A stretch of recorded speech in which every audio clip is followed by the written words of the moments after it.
राधे राधे, हरे कृष्णा। प्रिय श्रोताओं, आज जया एकादशी के शुभ अवसर पर आप सभी सुनेंगे तुलसी माता और जया एकादशी की व्रत कथा। एक दिन नारद मुनि, जो सदैव ज्ञान और भक्ति की खोज में रहते हैं, भगवान श्री कृष्ण के पास पहुंचे।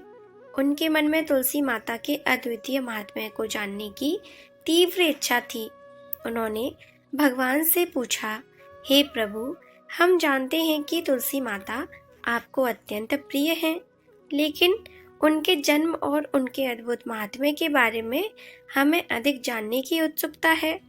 तब भगवान श्री कृष्ण अपने दिव्य रूप में मुस्कुराते हुए नारद मुनि की जिज्ञासा को समझते हैं और उन्हें तुलसी माता की कथा सुनाने का निर्णय लेते हैं। उनका हृदय प्रेम और ज्ञान से अभिव्यक्त हो उठता है और उनके मुख से निकलती है तुलसी माता की अद्भुत कथा, जो न केवल भक्ति के मार्ग को स्पष्ट करती है, बल्कि संसार में शांति और पवित्रता के संदेश को फैलाने का कार्य भी करती है। प्राचीन समय की बात है, जब धरती पर राक्षसों का अत्याचार और पाप बढ़ चुका था, देवताओं का क्षय हो रहा था और संसार में अंधकार फैल गया था। इस समय भगवान श्री विष्णु ने मनुष्य को शांति और पुण्य की प्राप्ति के लिए एक अद्वितीय साधना का मार्ग बतलाया था। वह साधना थी तुलसी की पूजा। तुलसी का जन्म एक दिव्य घटना से हुआ था। एक बार जब भगवान श्री विष्णु अपने भाग्यशाली निवास स्थल क्षीर सागर में योग निद्रा में लीन थे, एक अत्यंत पुण्यशाली ब्राह्मणी, जिसका नाम विष्णुपदी था, अपने पति के साथ एक छोटे से वन में निवास किया करती थी। वह भगवान श्री विष्णु की भक्ति में पूर्ण रूप से लीन थी और रोज अपनी पूजा में श्रद्धा से तुलसी के पत्तों का इस्तेमाल किया करती थी। भगवान विष्णु के हृदय में सच्ची भक्ति और समर्पण था। पर एक दिन जब वह पूजा करने गई, तो उसने देखा कि एक राक्षस ने उसके तुलसी के पौधे को नष्ट कर दिया था। वह अत्यंत दुखी हुई और भगवान श्री विष्णु से प्रार्थना करने लगी, हे प्रभु, मैं हर दिन आपकी भक्ति करती हूँ, लेकिन इस राक्षस के कारण मेरे पूजन का उद्देश्य विफल हो रहा है। कृपया प्रभु मुझे इस कष्ट से उभारें। भगवान श्री विष्णु ने अपनी निद्रा से उठकर उसकी प्रार्थना सुनी और उसे वरदान दिया कि हे भक्त, तुम्हारी भक्ति को कभी कोई नष्ट नहीं कर सकता। तुम्हारी पूजा के कारण तुम पवित्र हो और तुम्हारी इच्छाओं को मैं पूरा करूंगा। तुम्हें शीघ्र ही एक ऐसी कन्या प्राप्त होगी जो मेरे प्रति तुम्हारी भक्ति का प्रतीक होगी। वह कन्या तुलसी के रूप में उत्पन्न होगी और इस पृथ्वी पर सबसे पूज्य होगी। भगवान की कृपा से कुछ समय बाद विष्णुपदी ने एक दिव्य कन्या को जन्म दिया। वह कन्या इतनी सुंदर और तेजस्वी थी कि उसकी आभा से चारों ओर प्रकाश फैल गया। भगवान श्री विष्णु ने उसे अपनी कृपा से तुलसी नाम दिया, क्योंकि वह तुलसी के पौधे की तरह शुद्ध, पवित्र और समर्पित थी। तुलसी के रूप में भगवान की भक्ति विहीन शक्ति धरती पर अवतरित हुई। जैसे तुलसी का पौधा भगवान श्री विष्णु को प्रिय था, वैसे ही तुलसी माता की पूजा हर स्थान पर भक्तों के लिए शुभ और फलदायी मानी जाने लगी। भगवान ने यह घोषणा की कि जो भी व्यक्ति तुलसी माँ की पूजा करेगा, वह दोष मुक्त और पुण्यशाली होगा। यहाँ से ही तुलसी माता की महिमा और महत्व को सभी ने जाना। आज भी तुलसी माता का पूजन हर घर में भगवान श्री विष्णु के साथ साथ उनके आशीर्वाद को प्राप्त करने का सबसे प्रभावशाली तरीका माना जाता है। उनकी पूजा से जीवन में शांति, समृद्धि और दिव्य आशीर्वाद का वास होता है। एक बार किसी छोटे से गांव में एक बूढ़ी महिला, जिसका नाम था कल्याणी, जो पूरी निष्ठा और श्रद्धा से भगवान श्री विष्णु की पूजा किया करती थी। वह अत्यंत साधारण और विनम्र थी, पर उसकी भक्ति में अपार शक्ति थी। वह हर सुबह सूर्योदय से पहले उठकर अपने छोटे से आंगन में तुलसी जी के पौधे की पूजा करती। तुलसी माता के प्रति उसकी गहरी श्रद्धा थी, क्योंकि वह यह मानती थी कि तुलसी माता की कृपा से ही उसके जीवन की कठिनाइयों का समाधान होता है। कल्याणी का जीवन बहुत साधारण था, लेकिन एक बात थी जो उसे विशेष बनाती थी कि उसने अपनी पूरी जिंदगी एकादशी का व्रत निष्ठा से रखा था। हर एकादशी को वह उपवास रखती थी, पूरी तरह से समर्पित होकर भगवान श्री विष्णु का ध्यान करती थी। वह जानती थी कि एकादशी का व्रत भगवान को प्रसन्न करने का सबसे प्रभावशाली तरीका है और उसकी भक्ति में तुलसी माता की भी विशेष भूमिका थी। लेकिन एक दिन जब एकादशी का व्रत आया, कल्याणी का मन किसी कारणवश विचलित हो गया।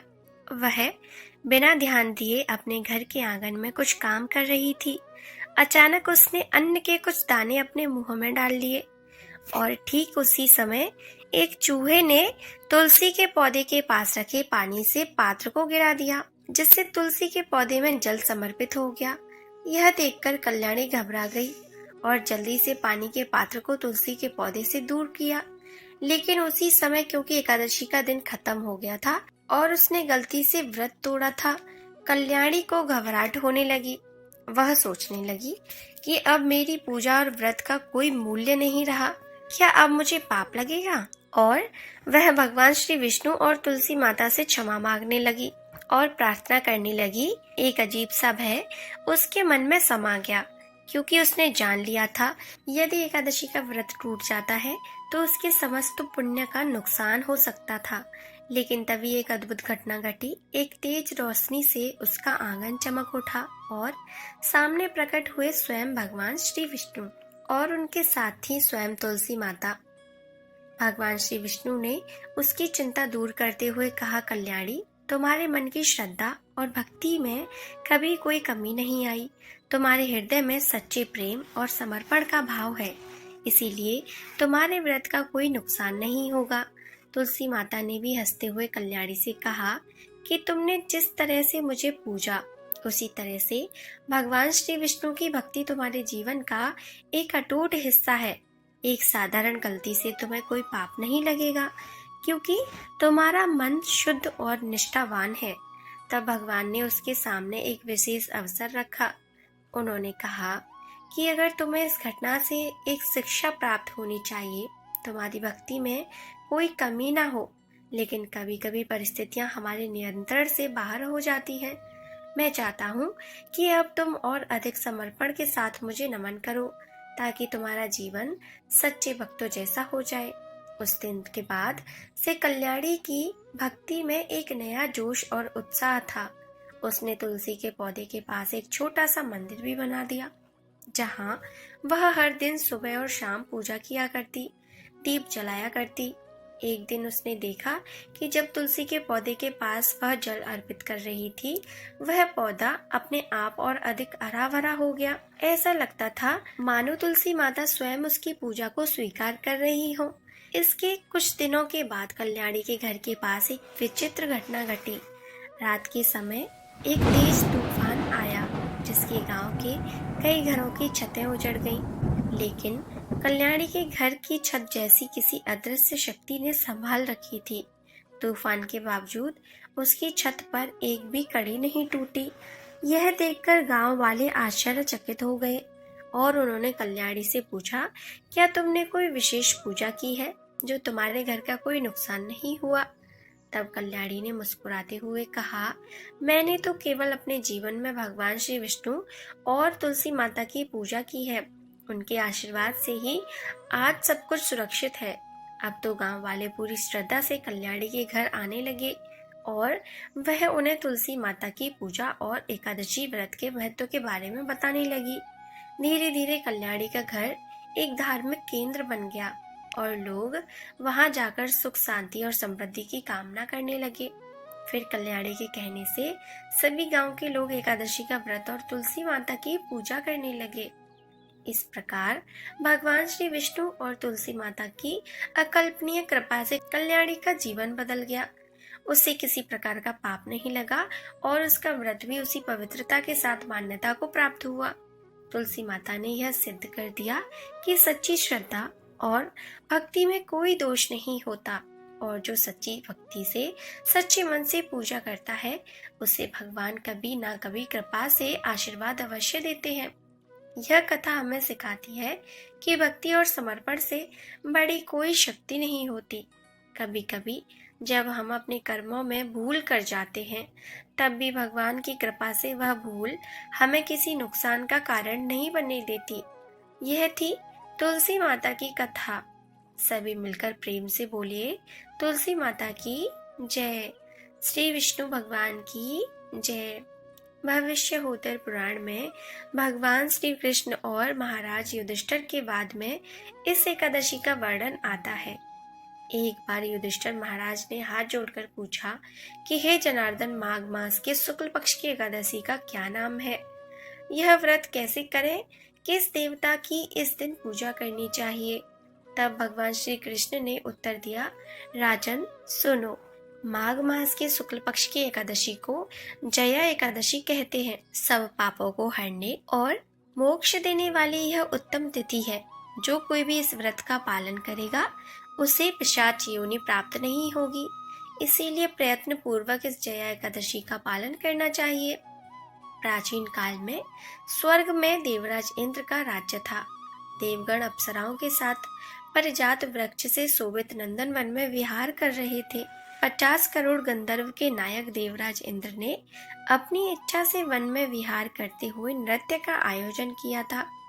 गंधर्व में प्रमुख पुष्पदंत चित्रसेन और उसका पुत्र, यह 3 थे। चित्रसेन की पत्नी का नाम मालिनी था। मालिनी और चित्रसेन की कन्या पुष्पवती थी। पुष्पदंत गंधर्व का पुत्र मालवानोवंती के सौंदर्य पर मोहित हुआ था। यह दोनों भी इंद्र की प्रसन्नता के लिए वहां नृत्य करने आए थे। यह दोनों भी अन्य अप्सराओं के साथ आनंद में गायन कर रहे थे, किंतु एक दूसरे पर अनुराग दृष्ट होने के कारण वे मोहित हो गए और उनका मन विचलित हो गया। इसीलिए वे शुद्ध गायन नहीं कर सके। कभी ताल गलत तो कभी गायन रुकता। इसी बात से क्रोधित और अपमानित होकर देवराज इंद्र ने उन्हें श्राप दिया, आप दोनों पतित हैं, मूर्ख हैं। तुम्हारा धिक्कार हो। मेरी आज्ञा भंग करने के फलस्वरूप आप पति पत्नी के रूप में पिशाच योनि में जन्म लेंगे। देवराज इंद्र से ऐसा श्राप मिलते ही वे दोनों बड़े दुखी हुए। फिर हिमालय में जाकर पिशाच योनि को प्राप्त होकर भयंकर दुख भोगते रहे। शारीरिक पातक से प्राप्त हुए इस योनि से पीड़ित वे एक दिन पर्वत की गुफा में भ्रमण कर रहे थे कि ऐसा पिशाच पति ने अपने पत्नी से पूछा, हमने ऐसा कौन सा पाप किया है जिसके लिए हमें यह योनि मिली? नरक यातनाएं तो दुखदायक है, पर पिशाच योनि में भी बहुत दुख है जो बहुत भयानक है। इसीलिए पूर्ण प्रयत्न से इस पाप से छुटकारा प्राप्त करना चाहिए। दोनों चिंतामग्न थे, किंतु भगवान की कृपा से उन्हें माघ महीने की एकादशी तिथि प्राप्त हुई। जया नाम से प्रसिद्ध यह तिथि सब तिथियों में उत्तम है। इस तिथि को उन्होंने अन्न ग्रहण नहीं किया, जल ग्रहण भी नहीं किया, किसी जीव की हत्या तक नहीं की और ना ही कोई फल खाया। दुख से व्याकुल सूर्यास्त तक वे बरगद के वृक्ष के नीचे बैठे रहे। भयानक रात उनके सामने उपस्थित हुई, पर उन्हें निद्रा तक नहीं आई। कौन से भी प्रकार का सुख और काम सुख भी उन्होंने नहीं भोगा। रात्रि समाप्त होने पर सूर्योदय हुआ। द्वादशी का दिन निकला।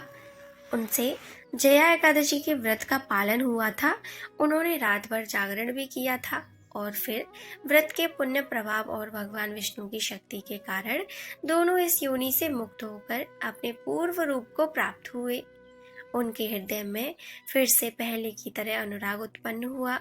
अलंकार से शोभित होकर विमान में विराजमान होकर वे दोनों स्वर्ग लोक को गए। देवराज इंद्र के सामने प्रसन्नता पूर्वक जाकर उन्होंने सादर प्रणाम किया। उन्हें पूर्व रूप में देखकर देवराज इंद्र को बड़ा आश्चर्य हुआ और उन्होंने पूछा, किस पुण्य के प्रभाव से आप दोनों पिशाच योनि से मुक्त हो पाए?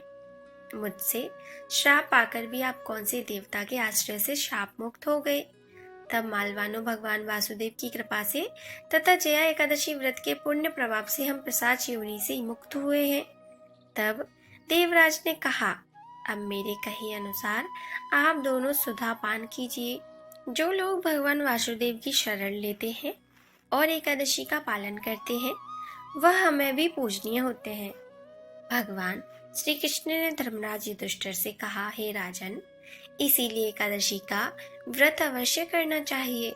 जया एकादशी ब्रह्म हत्या के पातक तक से भी मुक्त करती है। जिसने जया एकादशी के व्रत का पालन किया उसने सभी प्रकार का दान तथा यज्ञों का अनुष्ठान करने जैसा पुण्य प्राप्त किया और इसकी महिमा पढ़ने अथवा सुनने से अग्निष्टोम यज्ञ का फल भी प्राप्त होता है। कथा समाप्त। तो प्रिय श्रोताओं, ये थी तुलसी माता और जया एकादशी की व्रत कथा।